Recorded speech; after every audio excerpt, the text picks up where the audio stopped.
சொல்லியிருக்கீங்க எனக்கு தமிழ்ல பேசுறது கொஞ்சம் கஷ்டம் அப்படின்னு. ஆனா உங்களோட என்டையர் ஸ்பீச் தமிழ்ல மட்டும்தான் இருந்திருக்கு. இங்கிலீஷ் கூட பெருசா நீங்க யூஸ் பண்ணல. ரொம்ப அழகாக இருந்தது அது கேட்கறதுக்கு. மீண்டும் உங்களுக்கு ஒரு பெரிய வாழ்த்துக்கள். Thank you so much. அடுத்ததாக இந்த விழாவுக்காக வந்திருக்கக்கூடிய ஆர்.கே. செல்வமணி சார் ஒரு எழுத்தாளர், ஒரு தயாரிப்பாளர், ஒரு இயக்குனர், இதெல்லாம் தாண்டி இன்னைக்கு ஒரு ட்ரெய்லர் டீசர் எல்லாமே பார்த்திருக்காரு. இந்த படத்தை பத்தி அவர் என்ன சொல்ல இருக்காருன்னு கேட்க நாங்க ரொம்ப ரொம்ப ஆர்வமாக இருக்கோம். Sir over to you.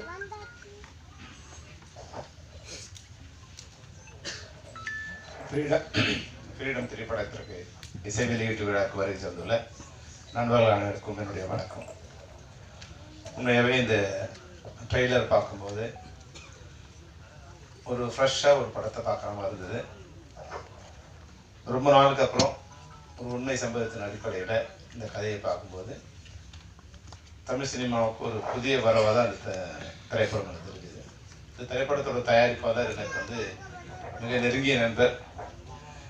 என்னோடய வீட்டில் ஒரு ஆஃபீஸ் வாடகை இருக்கும்போது அதனுடைய படத்தோட தயாரிப்பு நிர்வாகியாக இருந்தார். சர்வ சாதாரணமாக அவர்கிட்ட பேசிகிட்டு இருப்போம். இப்போ சினிமாவை பற்றி ரொம்ப நேசமாக இப்போ இந்த ஸ்டேஜில் பேசினார் இல்லையா, அது மாதிரி அந்த உள்ளன்போட உண்மையாகவே எப்பவும் பேசுவார். அப்போ ஒரு நாள் சொன்னார், சார் இது மாதிரி நான் ஒரு படம் பண்ண போகிறேன். அப்படியா, ஏன்னா இப்போ பெரிய பெரிய ப்ரொடக்ஷன்ஸே படம் பண்ண தடுமாறிட்டு இருக்கும்போது எப்படி பாண்டியன் நீங்கள் ஆரம்பிக்க போகிறீங்கன்னா, இல்லை சார் சசி ஹெல்ப் பண்ணுறேன்னு சொன்னார். ஒரு சிவா ஒரு கதை சொன்னார்னு சொன்னார்.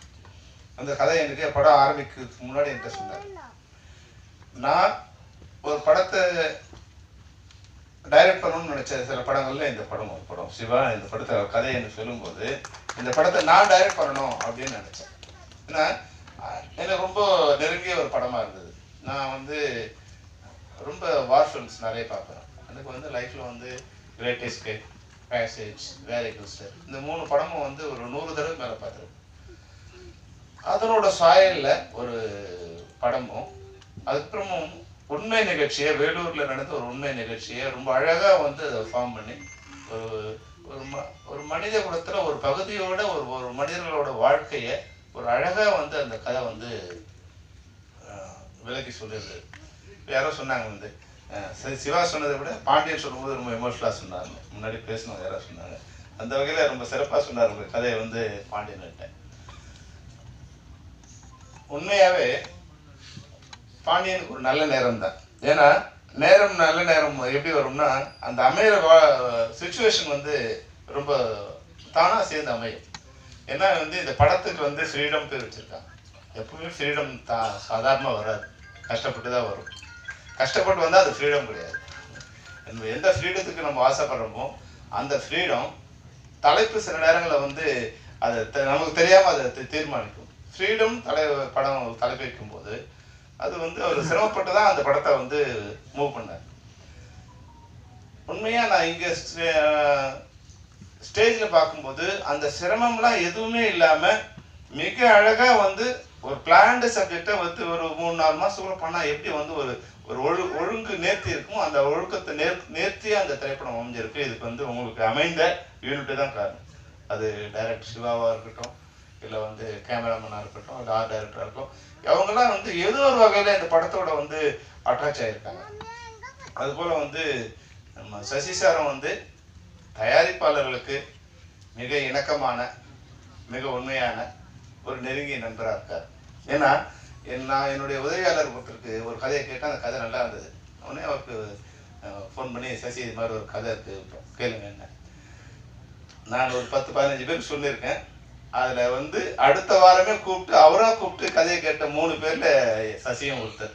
ஏன்னா நடிகர்கள் வந்து நம்ம சொன்ன உடனே கேட்கணும்னு இல்லை, அந்த கதையை கேட்டு சார் நல்லா இருக்கு நான் பண்ணுறேன், இது சின்ன சின்ன கரெக்ஷன் சார் பண்ணுறேன்னு சொல்லியிருந்தார். அந்த வகையில் ஒரு உண்மையான ஒரு மனிதராக, தயாரிப்பாளர்களுக்கு உதவக்கூடிய மனிதராக. அப்புறம் பட்ஜெட் போடும்போது ஒரு விஷயம் அப்போ அந்த தயாரிப்பாளர் சொன்னார், எப்படி அடுத்த படம் எப்படி பண்ணீங்க ராஜான்னு கேட்கும்போது சொன்னார், இல்லை சார் சசி நானும் வந்து ஒரு அண்டர்ஸ்டாண்டிங்கை பண்ணுறோம். அது உண்மையாகவே சசி போல எல்லா நடிகர்களும் பண்ணாங்க. அது என்ன பண்ணாங்கன்னா, இன்னைக்கு பாருங்க, இன்னைக்கு வந்து திரைப்படங்கள் வந்து முன்னாடி வந்து ஒரு படம் ஃபர்ஸ்ட் காப்பி ரெடி ஆயிடுச்சுன்னா அது படம் ரிலீஸ் ஆகிடும். ஃபர்ஸ்ட் காப்பி வரைக்கும் தான் தயாரிப்பாளர் கஷ்டம். எப்படியாவது ஃபர்ஸ்ட் காப்பி ரெடி பண்ணிட்டாங்கன்னா அந்த படம் ரிலீஸ் ஆகிடும். ஆனால் இன்னைக்கு ஃபர்ஸ்ட் காப்பி பண்ணுறது ஒரு பெரிய விஷயமே இல்லை. அந்த படத்தை ஃபர்ஸ்ட் காப்பி பண்ண பிறகு அதை ரிலீஸ் பண்ணுறது தான் கஷ்டம். முன்னாடி தயாரிப்பாளர் டிசைட் பண்ணாங்க எங்களுடைய படத்தோட ரிலீஸ் எப்போ, அப்படின்னு. அப்புறம் ஹீரோஸ் கொஞ்சம் காலங்களில் ரிலீஸ் பண்ணாங்க. அவங்க டிசைட் பண்ணாங்க, சார் என் படம் இப்படி வந்தால் நல்லாயிருக்கும், பொங்கலுக்கு வந்தால் நல்லாயிருக்கும், தீபாவளிக்கு வந்தால் நல்லாயிருக்கும், இல்லை சம்மர் வெக்கேஷன் வந்தால் நல்லாயிருக்கும் அப்படிங்கிறவங்க டிசைட் பண்ணாங்க. ஆனால் இன்றைக்கி தமிழ் சினிமாவில் தயாரிப்பாளரோ இயக்குனரோ இல்லை ஹீரோவோ யாரும் அவங்க டிசைட் பண்ணுறது இல்லை. இந்த படத்தை முதல்ல ஓடிடி வந்து அவங்க டிசைட் பண்ணுறாங்க. நான் இந்த பட்ஜெட்டு இந்த வருஷம் பட்ஜெட் முடிஞ்சிடுச்சுங்க, ஒரு பெரிய படம், அது படம் முடிஞ்சிடுச்சு, இந்த படம் இப்போ ரிலீஸ் பண்ணணும். நான் ஓடிடி சொல்லிட்டாங்க, இல்லை சார் எங்கள் பட்ஜெட் முடிஞ்சிடுச்சு, நீங்கள் அடுத்த வருஷம் ரிலீஸ் பண்ணீங்க. முடிஞ்ச படத்தை இப்போ வச்சுருக்காங்க. அப்போது இந்த நிலைமை எப்படி வருதுன்னா, அவங்களோட கைக்கு மீறி இந்த செலவு இருக்குது. 100 கோடி 200 கோடி 300 கோடி வரும்போது தயாரிப்பாளர்களால் அந்த இது வந்து ரிலீஸ் பண்ண முடியல. அப்போ வந்து ஓடிடியோ சேட்டலைட்டோ இல்லை டிஜிட்டல் ரைட்ஸோ இந்த வியாபாரிங்க இந்த படத்தை வந்து ரிலீஸ் பண்ணுறது அவங்க டிசைட் பண்ணுறாங்க. அது போல் இல்லாமல் சசி மாதிரியே எல்லா இயக்குனரும் எல்லா நடிகர்களும் அந்த ஷேர் பண்ணி அவங்களோட தமிழ் திரைப்படங்களுக்கு நீங்கள் படம் பண்ணுங்க, தமிழ் திரையரங்குகளுக்கு நீங்கள் படம் பண்ணுங்க. ஏன்னா திரையரங்குகள் தான் சினிமாவோட தாய். திரையரங்கத்தில் படம் ரிலீஸ் பண்ணால் தான் அது சினிமா மாதிரி தெரியும். என்ன பெரிய நீங்கள் வெப் சீரிஸ் பண்ணாலும் டைரெக்டாக ஓடிடியில் ரிலீஸ் பண்ணும்போது ஓடிடியில் பண்ணும்போது அது ஒரு பெரிய வேல்யூ வராது. ஆனால் திரையரங்கில் படம் பார்க்கும்போது அந்த டைரக்டருக்கும் ஒரு பெரிய வேல்யூ கிடைக்கும், ஹீரோவுக்கும் ஒரு பெரிய மாஸ் கிடைக்கும். இப்போ ஜெய்பீம் படம்லாம் வந்து ஒருவேளை திரையரங்கு ரிலீஸ் பண்ணியிருந்தா அதனோட ரீச் சார்பட்டா பரம்பரையெல்லாம் திரையரங்கு ரிலீஸ் பண்ணியிருந்தா அதனுடைய வேல்யூ வந்து மிக பிரம்மாண்டமாக இருந்திருக்கும். அதனால முதல்ல வந்து என்னோட வேண்டுகோள் என்னென்னா, இது போன்ற பெரிய பட்ஜெட்டில் பண்ணுறவங்க நீங்கள் உங்களோட சம்பளத்தை எல்லாம் ஓடிடியும் சேட்டலைட்டும் அது மாதிரி லாபத்தில் வச்சுக்கிட்டு தமிழ் திரையரங்குகளில் தமிழ்நாட்டில் இருக்கிற திரையரங்குகளில் அதில் என்ன சேலபிள் இருக்கோ அந்த சேலபிளுக்கு ஒரு படம் பண்ணிங்கன்னா ரிலீஸ் டேட்டை நீங்களே ஃபிக்ஸ் பண்ணிக்கலாம். அப்போ உங்கள் பின்னாடி ஓடிடியும் சேட்டலைட் வருவாங்க. ஆனால் இன்னைக்கு எவ்வளோ பெரிய இயக்குனராக இருந்தாலும் எந்த பெரிய உச்ச நட்சத்திரமாக இருந்தாலும் அவங்கெல்லாம் ஓடிடி என்னைக்கு டிசைட் பண்ண சொல்கிறாங்களோ அன்றைக்கி தான் ரிலீஸ் பண்ண வேண்டிய ஒரு கஷ்டமான ஒரு துர்பாக்கியமான நிலைமை இருக்குது. அது மாதிரி இல்லாமல் சசி மாதிரியே எல்லாருமே வந்து அந்த முறையை ஃபாலோ பண்ணாங்கன்னா இனிமேல் வந்து தமிழ் படங்களுக்கு வந்து வேல்யூ இருக்கும், ஒரு மரியாதை இருக்கும், நம்ம படத்தை நம்மளே ரிலீஸ் பண்ணலாம். இன்னைக்கு இந்த படம் பார்க்கும்போது நான் ஸ்க்ரீனில் பார்க்கும்போது உண்மையாகவே ஒரு கஷ்டப்பட்ட ஒரு சமூகம், ஒரு மனித குலத்தில் ஒரு சமூகம் எப்படி தன்னுடைய சுதந்திரத்துக்காக எப்படி போராடுது, அது சுதந்திரம் சொந்த நாட்டில் எப்படி மறுக்கப்படுது, நட்பா வந்த நாட்டில் எப்படி மறுக்கப்படுது. இப்போ நான் வந்து லாஸ்ட் இயர் வந்து ஜனவரி மாதம் வந்து யாழ்ப்பாணம் போயிருந்தேன். போகும்போது அங்கே எல்லாமே இருக்கிற ஒரு 1000 கிலோமீட்டருக்கு நாங்கள் வந்து ஒரு வாரம் வந்து எல்லா இடத்தையும் சுற்றி அங்கே ட்ராவல் பண்ணோம். போகும்போது இந்த முள்ளிவாய்க்காலில் போய் நாங்கள் வந்து ஒரு 2 ஹவர்ஸ் அங்கே அப்படியே நின்றுட்டே இருந்தேன். என்னை கூப்பிட்டு வந்த நண்பருக்கு ஏன் நான் அங்கே நிற்கிறேன்னு தெரியல. ஆனால் நான் அங்கே கண்ணு மூடி பார்க்கும்போது அந்த மரண ஓலமும் என் கூடவே வந்து ஒரு 1.5 லட்சம் பேர் அப்படியே ட்ராவல் பண்ணுற மாதிரி அந்த முள்ளிவாய்க்கால் அந்த கடற்கரையிலையும் அந்த கால்வாய்க்கல்லையும் அந்த பனங்கால்கள்லையும் வந்து ஒரு 1.5 லட்சம் பேரோட மரண ஓலம் அப்படி கேட்டே கண்ணை மூடுனா அந்த கண்ணில் நினைவில் வரா மாதிரி இருக்கும். அப்போது ஒரு மனித குலத்தில் ஒரு மிகப்பெரிய கொடூரம் நடந்து இன்னைக்கு வந்து நான் போகும்போது ஒரு 15 வருஷம் ஆயிருக்கும். 2024 2009 நடந்த விஷயம். ஒரு 15 வருஷத்துக்கு அப்புறம் மரண அமைதி அப்படியே அங்கே இருக்குது. ஆனால் அந்த மரண ஓலம் கேட்டுகிட்டே இருக்கு. அதுக்கான நியாயம் இன்னை வரைக்கும் வந்து எந்த புத்தகத்திலையும் கிடைக்கல. அங்கேருந்து வந்த அங்கேயும் வாழ முடியல, அங்கேருந்து வந்த தொப்புள் கொடி ஒருவனும் வாயில் சொல்லிக்கிறோம், பேப்பரில் எழுதுகிறோம், மேடையில் பேசுகிறோம். ஆனால் அங்கேருந்து வர்றவங்களுக்கு என்ன மாதிரியான இங்கே நிலைமை இருக்குது, இங்கே வேற ஏதோ ஒரு பிரச்சனை நடக்கும்போது என்ன மாதிரியான சூழ்நிலை அவங்கள மாட்டிக்கிறாங்க அப்படின் போது நான் வந்து இது போன்ற ஒரு திரைப்படத்தை எடுக்கும்போது என்னோட லைஃபே வந்து ஏறக்குறைய க்ளோஸ் ஆகிற ஒரு சிச்சுவேஷன் வந்துடுச்சு. ஃப்ரீடம்ங்கிறது வந்து இந்தியாவில் ரொம்ப கஷ்டம். இந்தியாவில் திரைப்படங்களை உண்மை சம்பவத்தை எழுதுறது ரொம்ப கஷ்டம். இங்கே நீங்கள் என்ன வேணாலும் போய் சொல்லலாம், என்ன வேணாலும் ஆபாசமாக எடுக்கலாம், எவ்வளோ வந்து கற்பனைகள் சொல்லலாம், மூட நம்பிக்கைகள் சொல்லலாம். ஆனால் உண்மையை சொல்லி படம் எடுக்கிறது ரொம்ப கஷ்டம். உண்மை எல்லாருக்கும் வலிக்கும், எதிர்கட்சிக்கும் வலிக்கும், ஆளுங்கட்சிக்கும் வலிக்கும், அதிகார வர்க்கத்துக்கு வலிக்கும், மீடியாவுக்கும் வலிக்கும். அந்த உண்மை வந்து தங்களை சம்மந்தப்படும் போது அந்த உண்மை யாரும் ஏற்றுக்கிறது இல்லை. அப்போது அதுலேருந்து நான் ரொம்ப ஸ்டாப் பண்ணிட்டேன். வேண்டாம், உண்மை கதைகளை எடுத்து நம்ம வாழ்க்கையை இனிமேல் வந்து நம்ம சிரமப்படுத்திக்குவாங்க. ஆனால் இதில் பார்க்கும்போது அடுத்து ஒரு உண்மை கதை பார்க்கும்போது அதை தொடர்பாக இது இந்த சம்பவங்கள் அமைஞ்சிருக்கு பார்க்கும்போது மிக இமோஷனலாக இது அந்த சென்சாரில் மாட்டாமல் எந்த அளவுக்கு வந்து நமக்கு சட்டம் அனுமதிச்சிருக்கோ அந்த அளவுக்கு அந்த உண்மையை சொல்லி அதை வந்து வெளியே கொண்டு வந்திருக்காங்க. உண்மையாக வந்து சசிகுமாருக்கும் சத்யசிவாவுக்கும் சார் பாண்டியனுக்கும் அதில் ஹீரோயின் நடித்த லிஜோமலுக்கும் படத்தில் காமெடி இருக்கோ இல்லையோ மணிகண்டன் வந்து ஒரு ½ hour ஒரு காமெடி ஷோ நடத்திட்டு போனார். சாரி ஆண்டனி மன்னிச்சுக்கணும். ஆண்டனி வந்து ஒரு ஷோ காமெடி ஷோ நடத்திட்டு அவர் சொல்லும் போது காமெடியா இருந்தது. ஆனால் அதுக்கு பின்னால் இருக்க உண்மை எவ்வளோ வந்து அவங்க ரத்தம் செஞ்சிருக்காங்கன்னு தெரியுது. 2-3 தடவை சொல்லிட்டாங்க சிவா உன்னை பற்றி ரொம்ப நாசுக்கா சொன்னார். கிள்றது தெரியாம கிள்ளுவாரு, அடிக்கிறது தெரியாம அடிப்பாரு. அந்த அளவுக்கு. ஏன்னா இயக்குநர்களுக்கு வந்து தமிழ் சினிமாவோட சாபம் என்னன்னா இது இன்னும் கொஞ்சம் ஆர்கனைஸ்ட் ஆகலை. எல்லா வேலையும் நம்மளே பண்ணணும். நம்ம வந்து ப்ரொடக்ஷன் வேலையிலேருந்து காஸ்டியூம் ஒர்க்கிலேருந்து மேக்கப்லேருந்து ஆர்ட் டைரக்டர்லேருந்து அவங்க அசம்பிள் பண்ணுறதுலேருந்து அவங்களுக்கு சாப்பாடு வந்ததா, சரியான நேரத்துக்கு வந்ததா, யார் வரல, யார் வந்தாங்க, வந்தவங்க வந்து கோச்சிப்பா, வந்தவங்களுக்கு ஷார்ட் எடுக்கணுமா, வராதவங்க வந்து கோச்சி போயிடுவாங்களா, இல்லை வந்தவொடனே யாரும் ஷார்ட் எடுக்குது, இது மாதிரி பல்வேறு டார்ச்சர்களில் வந்து டைரக்டர்கள் இருக்கிறதால நான் பெரும்பாலும் வந்து அந்த ரஃபாக ஒரு முகப்படி நான் போட்டுருக்கேன். அப்போ தான் நம்ம பக்கத்தில் யாரும் வரமாட்டாங்க. இல்லைன்னா நம்மளை ஷார்ட் எடுக்க விட மாட்டாங்க. அவங்கவுங்க ஆளாளுக்கு ஒரு அட்வைஸ் பண்ணிகிட்டே இருப்பாங்க. இந்த தமிழ் சினிமாவில் டைரக்டருங்கிறது வந்து ரொம்ப கஷ்டமான வேலை.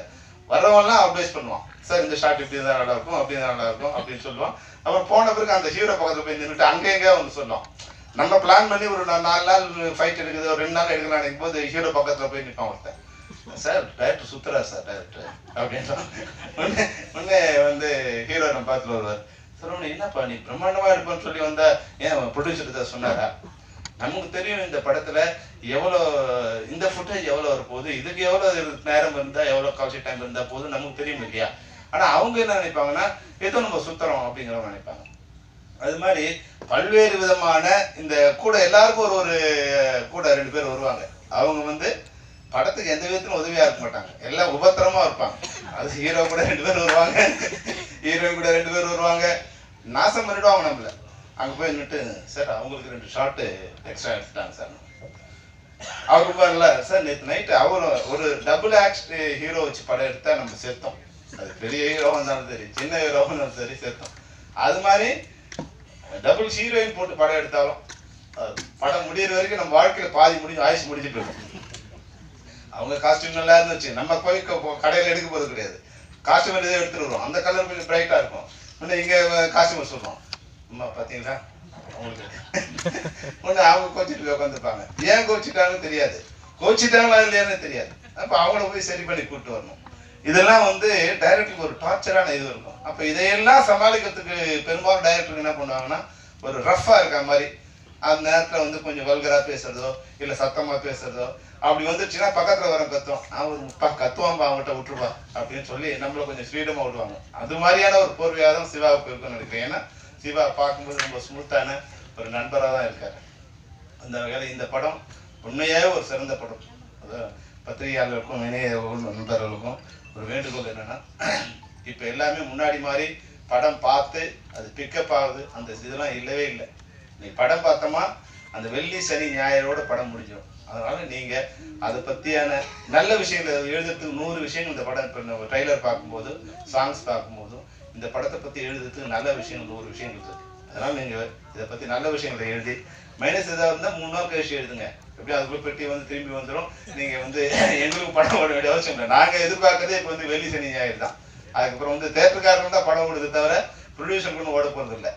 அதில் ஓடி படம் வந்து யாரும் ஷேர் கொடுக்க போகிறது இல்லை. எங்களுக்கு அந்த 3 நாள் ஓடினா சரியாக போடுங்கிற மாதிரி தான் இன்றைய நிலைமை இருக்குது.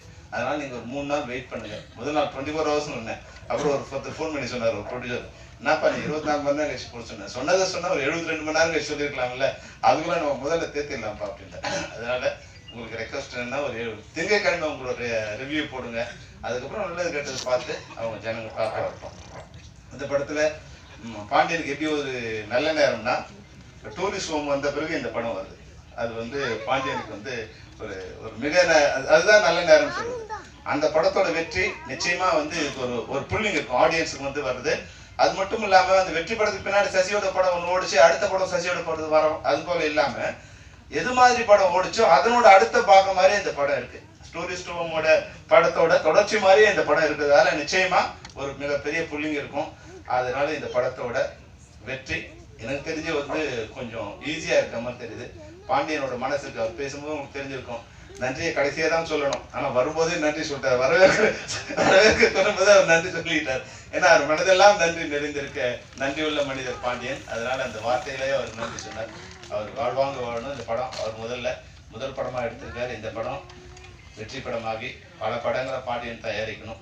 அதில் எல்லா திரைப்பட கலைஞர்களும் தொழிலாளர்களும் தொழில்நுட்ப கலைஞரும் வாழணும். சசி கூட சினிமாவை நேசிக்கின்ற ஒரு மிகச்சிறந்த மனிதர். அவர் வாழ்க்கையில் பல்வேறு சிரமங்கள் வந்திருக்கலாம், வெற்றி வந்திருக்கலாம், தோல்வி வந்திருக்கலாம். ஆனால் அதையெல்லாம் வாழ்க்கையோட ஒரு ஜெர்னியை எடுத்துக்கிட்டு எதை பற்றியும் கவலைப்படாமல் அழகாக ஒரு நதி போல அவர் பயணம் பண்ணிகிட்டே இருக்கார். அந்த சசிக்கு என்னோட வாழ்த்துக்கள். திரைப்படத்தில் நடித்த அனைத்து தொழில்நுட்ப கலைஞர்களுக்கும் தொழில்நுட்ப கலைஞர்களுக்கும் குறிப்பாக கேமராமேனுக்கும் ஆர்ட் டைரக்டருக்கும் அந்த உங்களோட ஆர்டரேஷன்